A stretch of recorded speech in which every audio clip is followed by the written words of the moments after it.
Hello, literary explorers, and join me as we uncover the treasures hidden within the pages of a remarkable book. Today, we embark on a thrilling expedition through Candide by Voltaire. Your support as a viewer means everything to me. If you're enjoying what you're seeing, please show your appreciation by liking this video and hitting that subscribe follow button. And if you have any questions or ideas, I'm all ears in the comments. Chapter 1. The setting is the castle of Baron Thunder. 10. Trunk, one of the most impressive castles in Westphalia. The Baron's wife is well respected, and the couple has a son and a beautiful daughter named Cunegonde. A young man, Candide, also lives there. It is rumored that the gentle and kind young man, Candide, is the son of the Baron's sister and a gentleman from the village.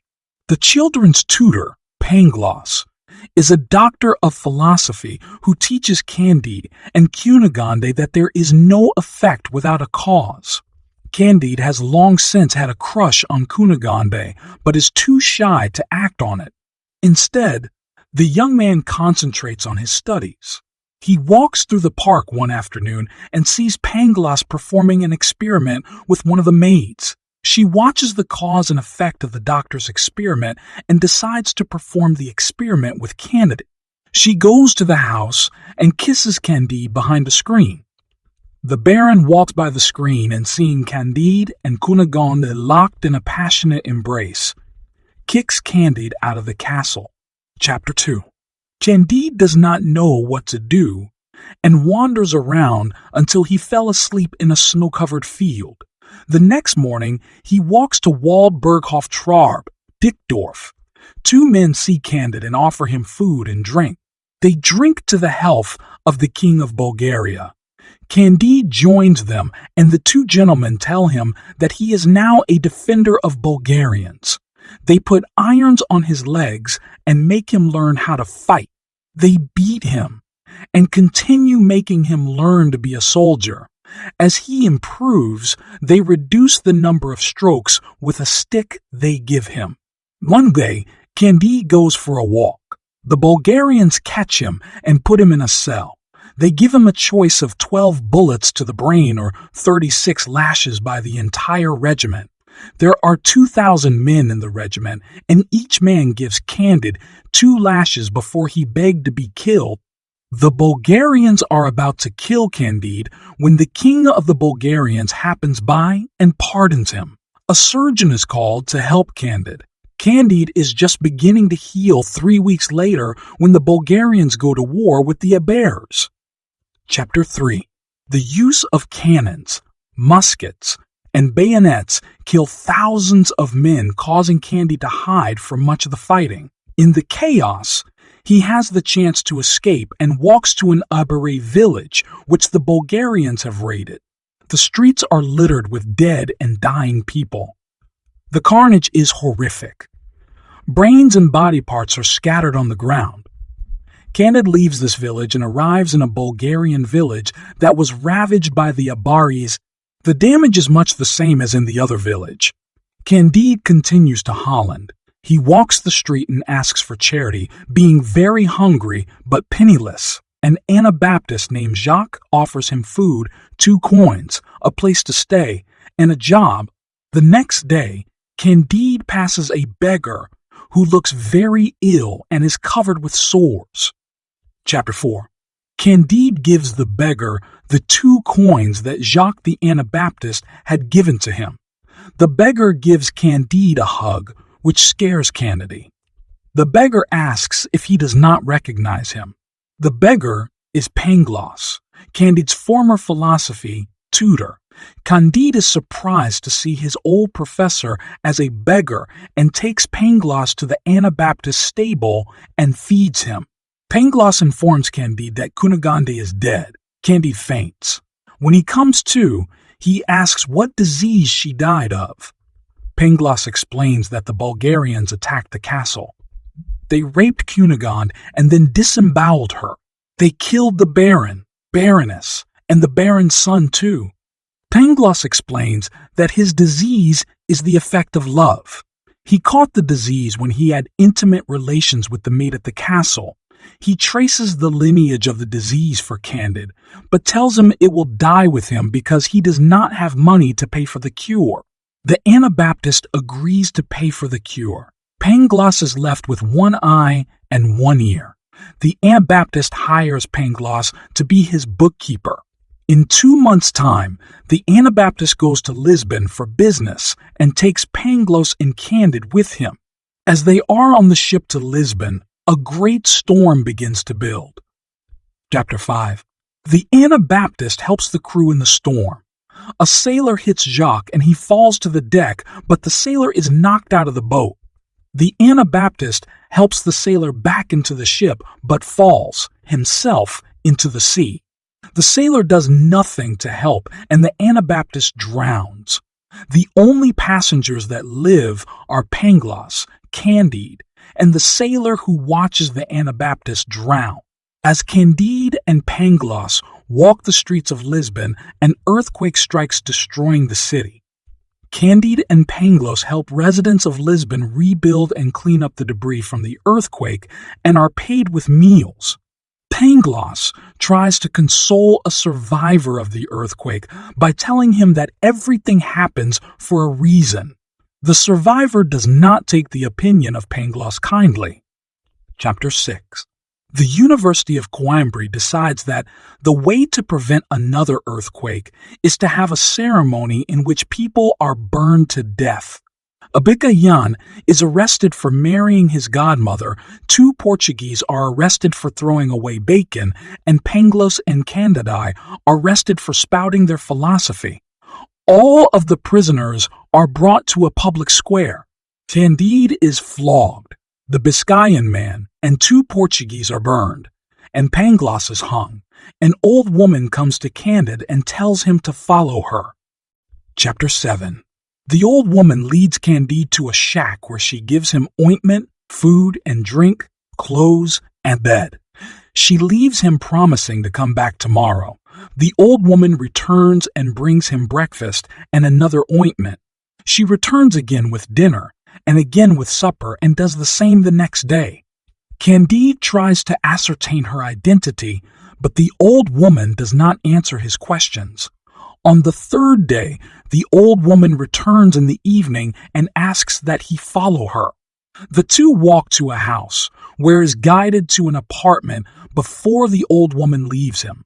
The old woman returns with a younger woman and asks Candide to remove the veil from the young woman's face. He does so, and Cunegonde is revealed.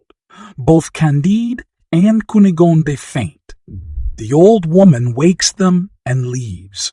Candide wonders if she was indeed raped and cut open. She said yes, it was true, but it was not fatal. She agrees to tell Candide the story, but only after he tells her his story. Candide tells Cunegonde all that has happened to him. Chapter 8. The Bulgarians attack the castle.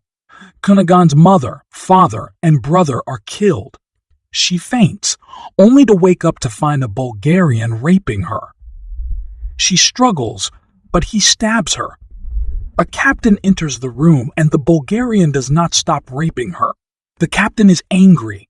The soldier doesn't show him respect, so he kills him. The captain makes Cunegonde his prisoner. She acts as his maid. 3 months later, he sells her to a Jewish man, Don Issachar. Mr. Issachar is quite fond of Cunegonde, but she does not let him touch her. He brings her to his country house. The Grand Inquisitor notices Cunegonde at church. He wants her. She tells him of her birth, and he believes it is beneath her to be with a Jew. He tries to convince Mr. Issachar to give Cunegonde to him.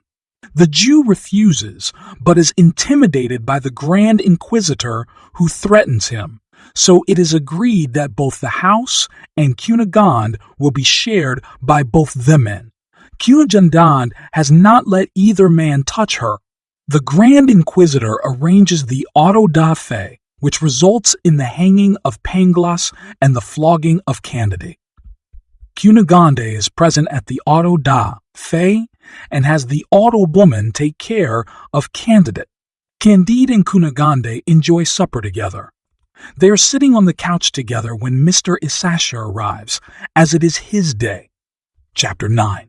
Mr. Issachar yells at Cunegonde and attacks Candide. Candide defends himself and kills Mr. Issachar with the sword that the old woman had given him. It is after midnight, and the Grand Inquisitor arrives, as it is now his day to spend with Cunegonde. He sees Candide and the dead, Meister Issachar. Candide reasons that if he does not act quickly, the Grand Inquisitor will have him burned and will surely harm or kill Cunegonde.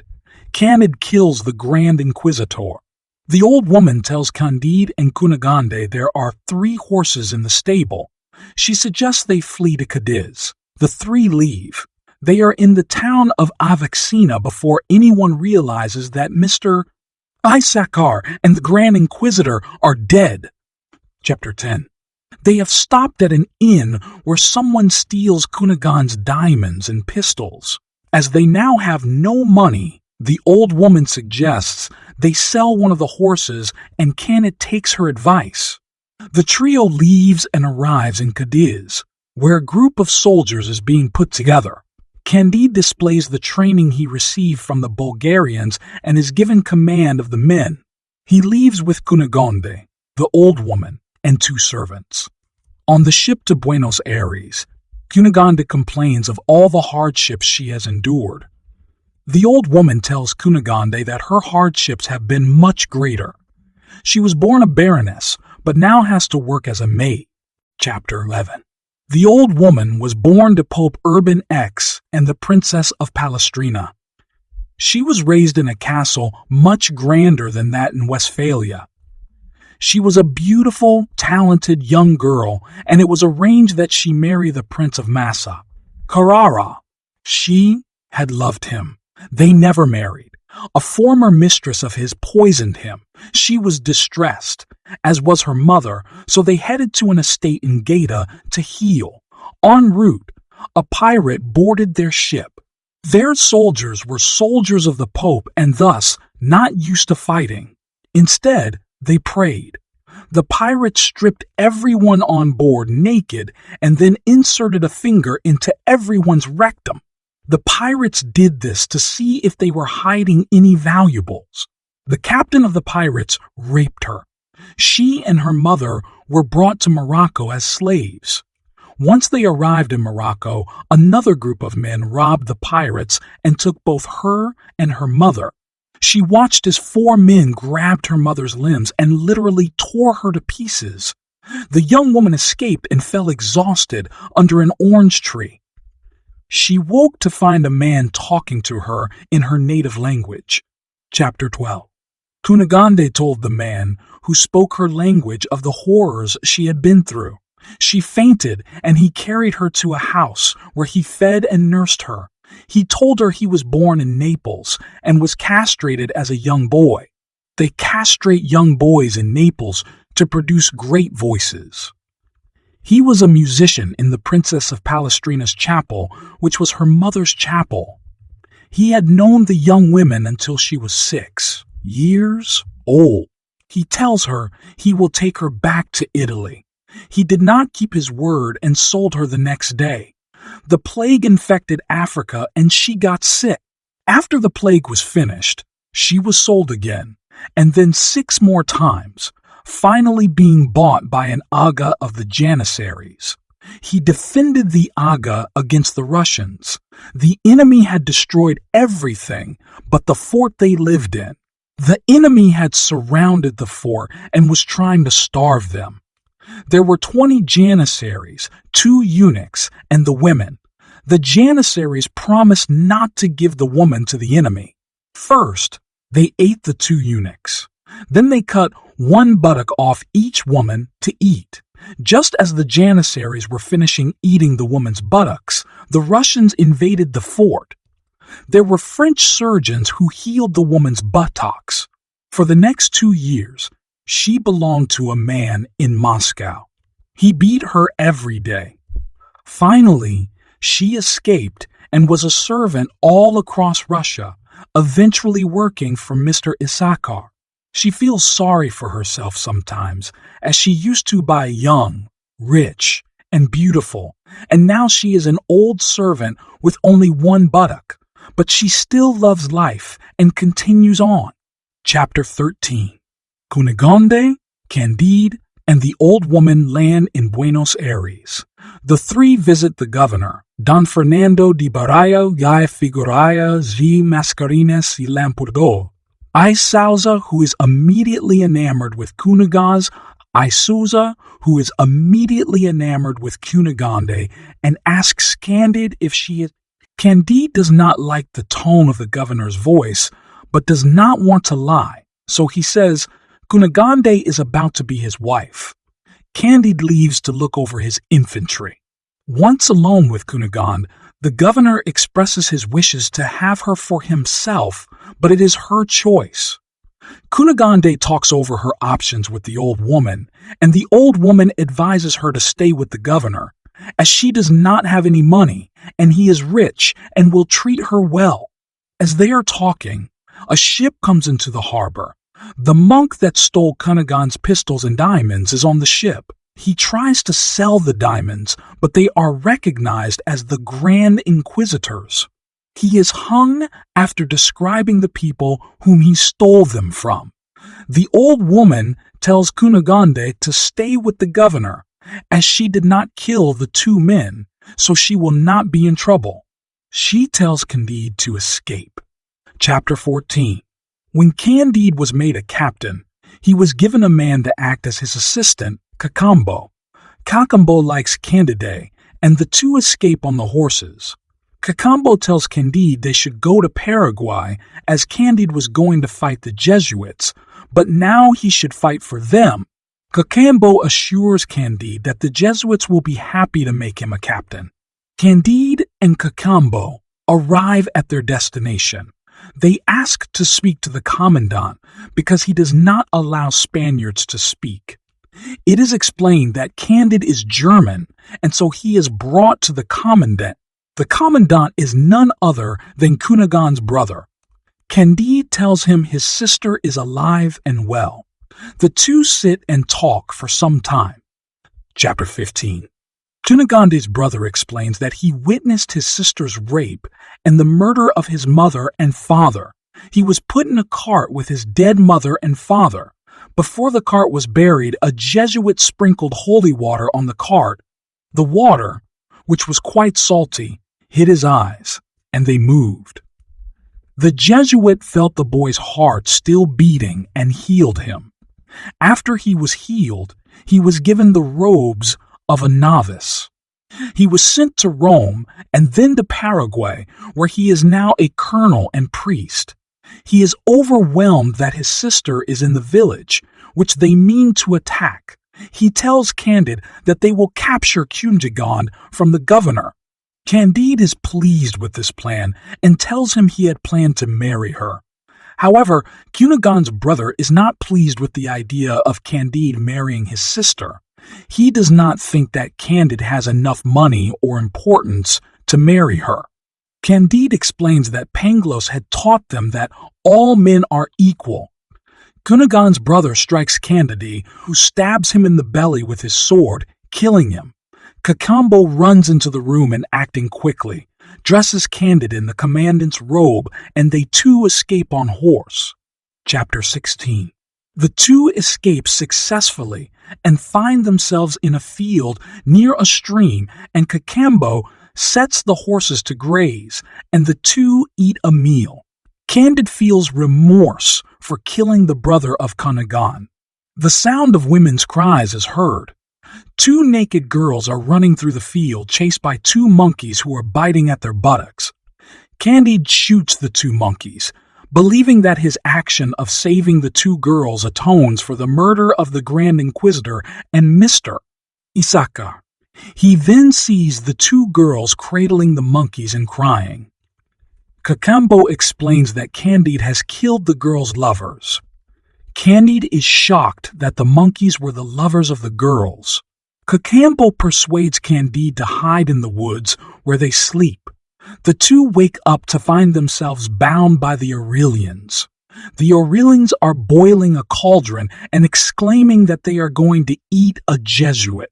Cacambo calms Candide, telling him that he knows their language. He tells the Aurelians it is the right thing to eat one's enemy, but not one's friend.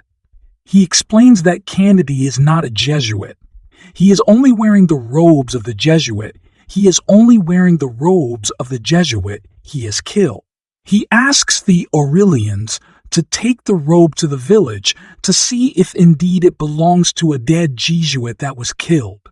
Two Aurelians take the robe to the village and return telling the rest of the group that they are indeed not Jesuit.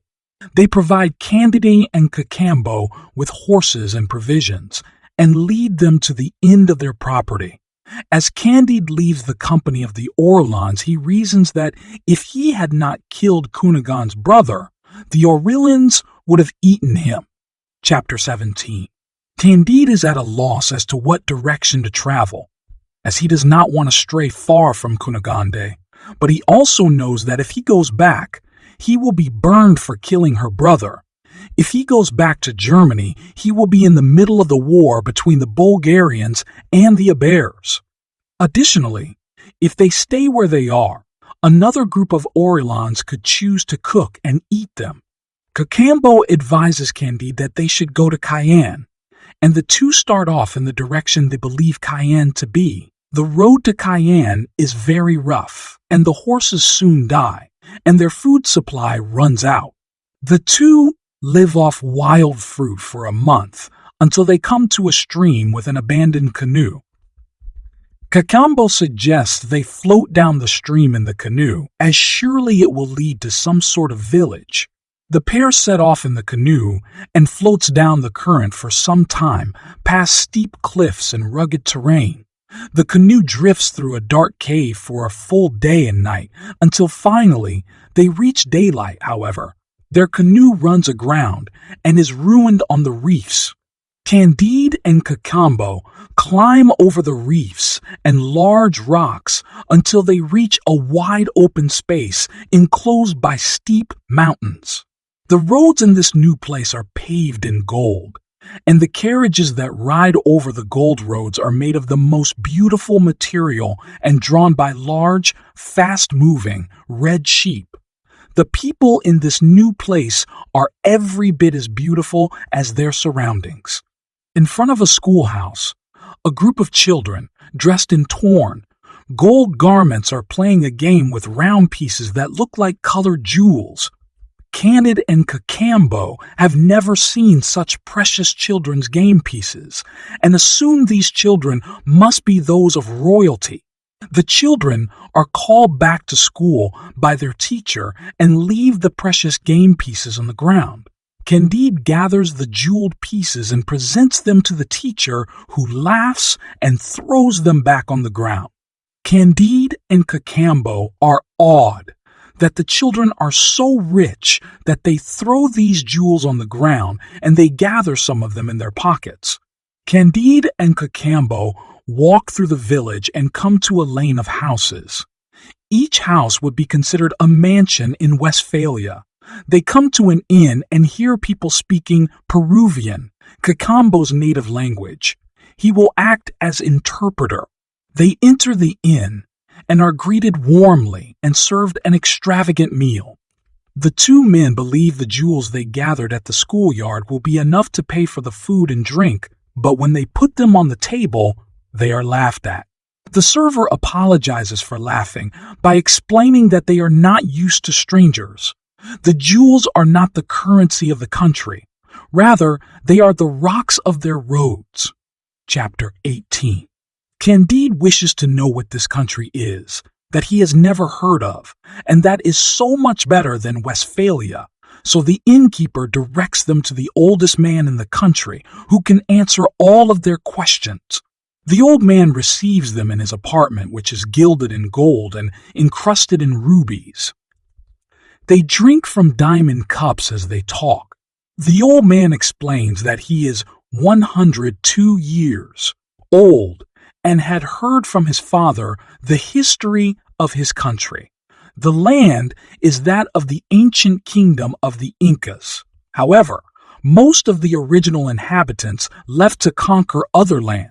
The princes who stayed ordered that no one else be allowed to leave the country as a way to keep the innocence of its inhabitants, and now the country is called El Dorado.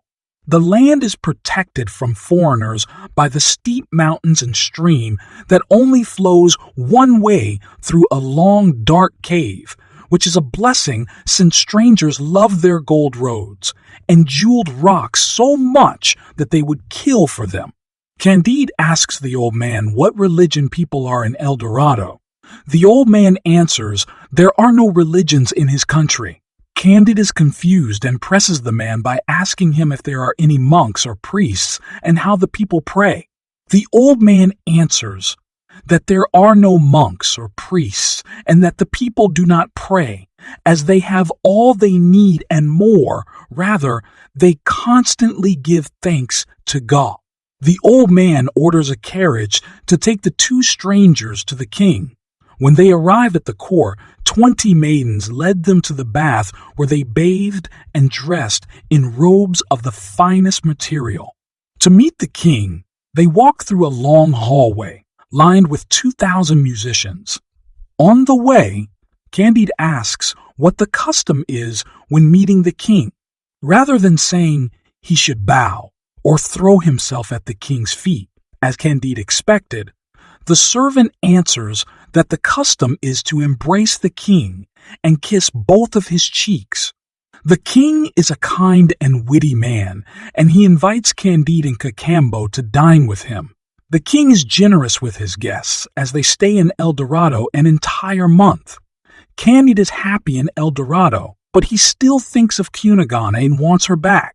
The king does not understand why anyone would want to leave his peaceful country, but he cannot prevent Candide and Cacambo from leaving, as they are not El Dorado citizens. He orders a machine to be built that will take Candide and Cacambo out of the country. 3,000 engineers work 2 weeks on the machine, and it costs 20 million pounds to build. But the king takes no mind.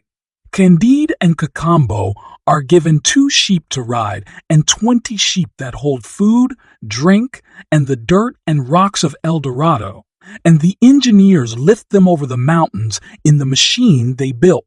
Candide and Cacambo now have enough riches to buy any kingdom they wish. Candide wishes to pay the governor of Buenos Aires and buy Cunegonde. They start traveling toward Cayenne, where they plan to take a ship to Buenos Aires. Chapter 19. The first day of Candide and Cacambo's journey is uneventful. However, on the second day, too, sheep die in a marsh, and, a couple days later, another 2 sheep die of exhaustion. Every day or so, more sheep die, until on their 100th day of travel, only 2 sheep are left. Candide and Cacambo are not worried because they still have enough riches on these 2 sheep to buy any kingdom they desire, and they make it to Cayenne with these 2 sheep. The 2 men try to arrange for a ship to take them to Buenos Aires. They speak to a Spanish captain, but once Candide tells the captain his story, he refuses to take them, as Cunegonde is the governor's favorite mistress. Candide tells Cacambo that he must go to Buenos Aires alone and offer to buy Cunegonde, as he has not killed anyone and therefore will not be hung. Candide will go to Venice and wait for Cacambo to bring Cunegonde. Cacambo is loyal to Candide and agrees that this is a good plan, and he leaves Candide to find Cunegonde. Candide buys provisions and hires servants for the trip. He asks a captain that is sailing to Venice how much it will cost to take him, his sheep, and servants. The captain tells him it will cost 10,000 piastres, and Candide agrees to pay this price. The captain then says it will cost 20,000 piastres, and again Candide agrees on the price. The captain raises the price to 30,000 piastres, And when Candide again agrees on the price, he figures that Candide must be a very rich man. The sheep are taken onto the ship, and Candide is supposed to meet the ship in the water by way of a little boat. However, the ship sails without Candide, and the captain successfully steals Candide's sheep, along with the gold and jewel. Candide goes to court to report the theft of his fortune, but is instead fined 10,000 piastres for making such a ruckus, and after hearing his story, the court fines him another 10,000 piastres to investigate his claim. A French ship is leaving for Bordeaux shortly, so Candide books himself a private cabin.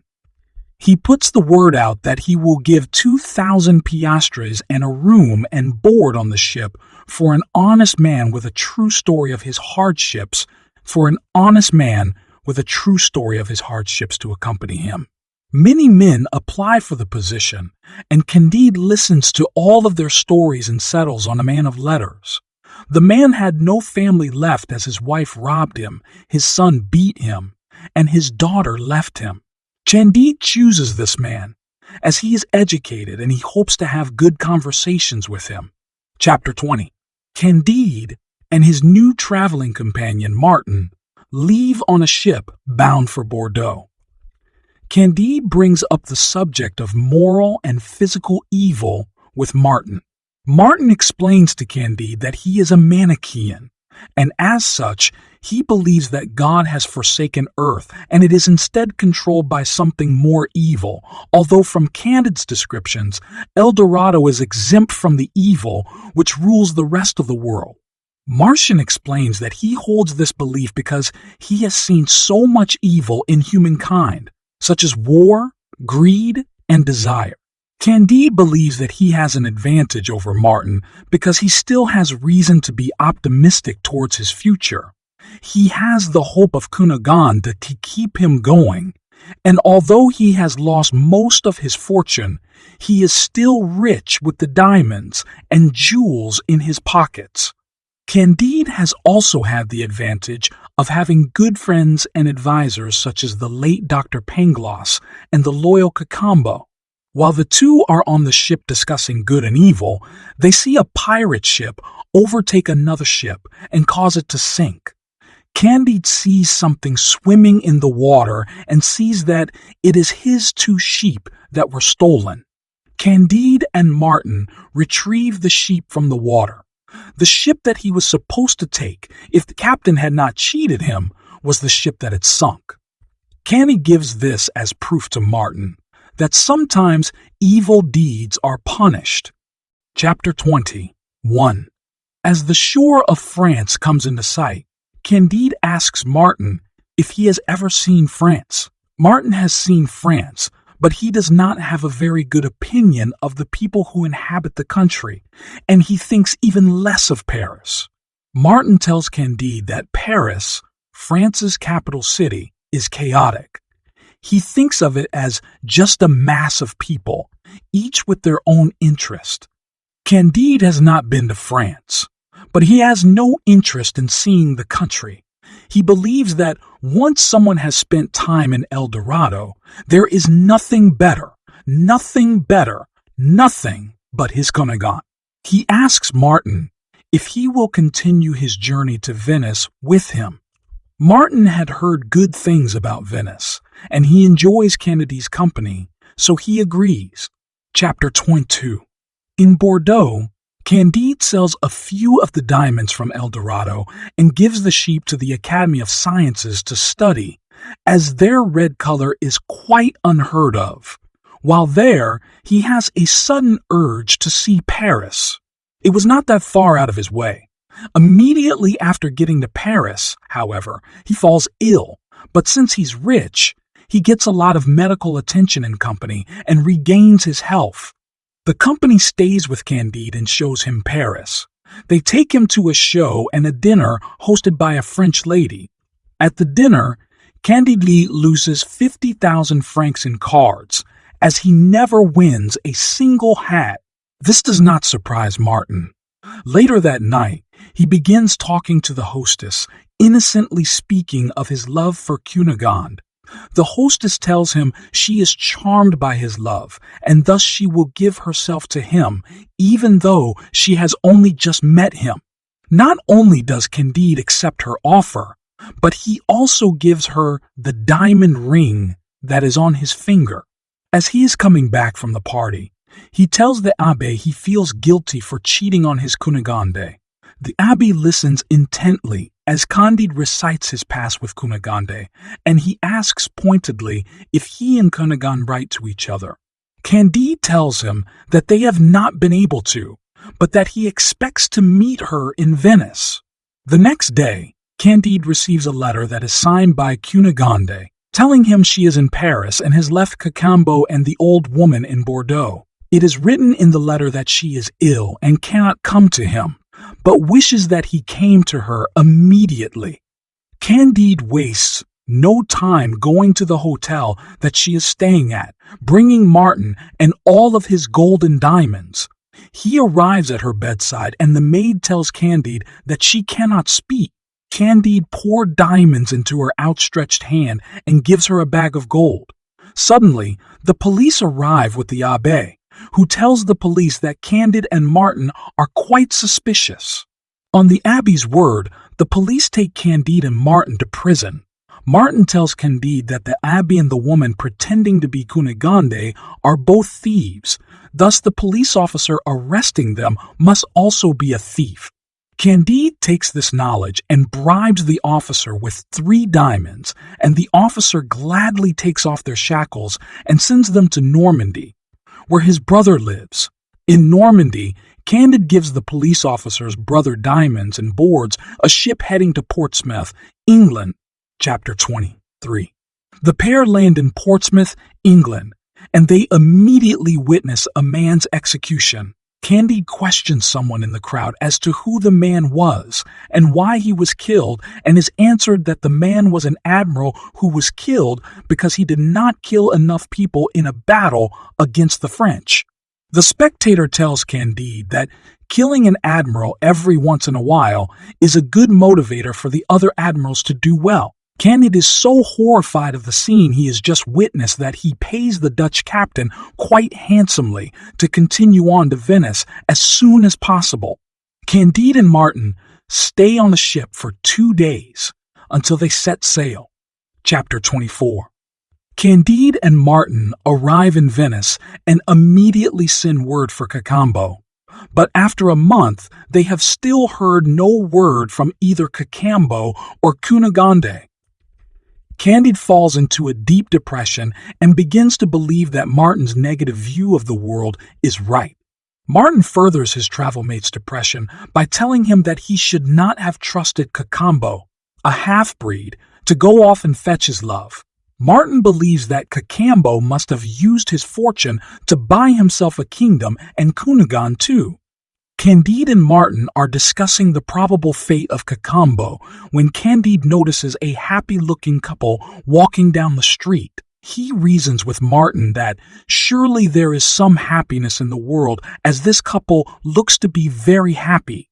Martin does not believe in their perceived happiness and tells Candide that he will prove they are not truly happy if he invites them to dinner. Candide agrees and does as Martin wishes, hoping to prove his traveling companion wrong.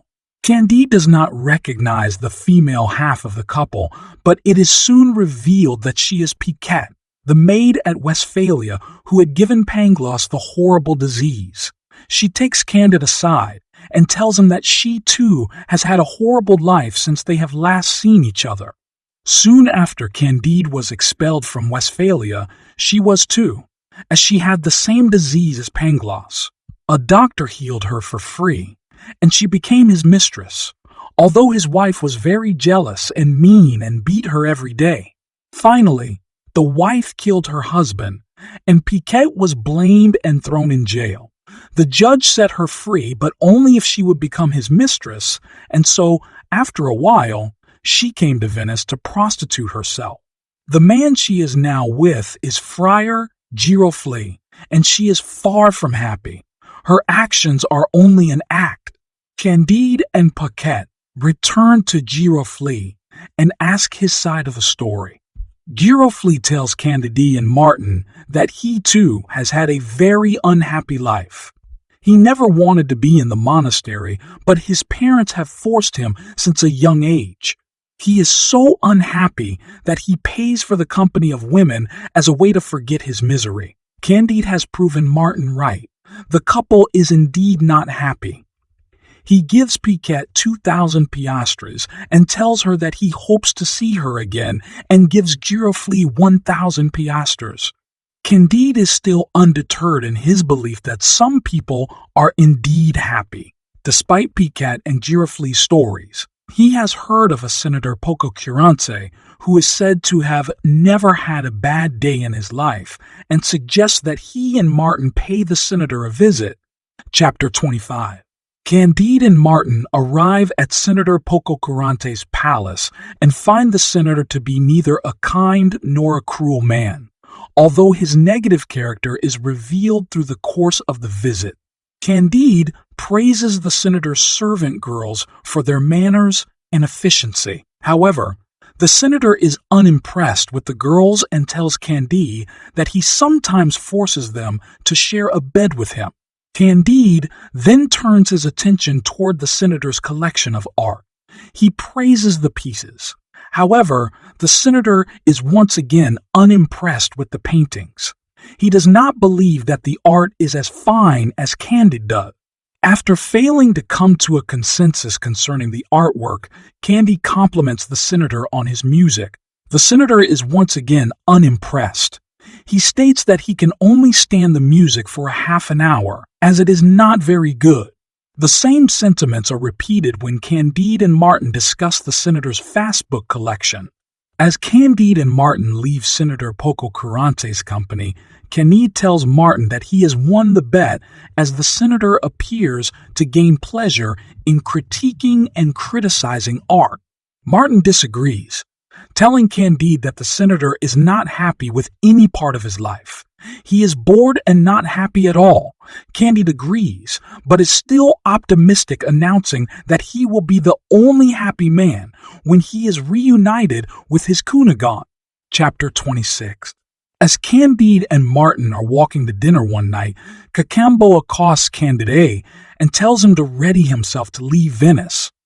Cacambo is now a slave and quickly leaves to serve his master, but not before telling Candide that Cunegonde is in Constantinople.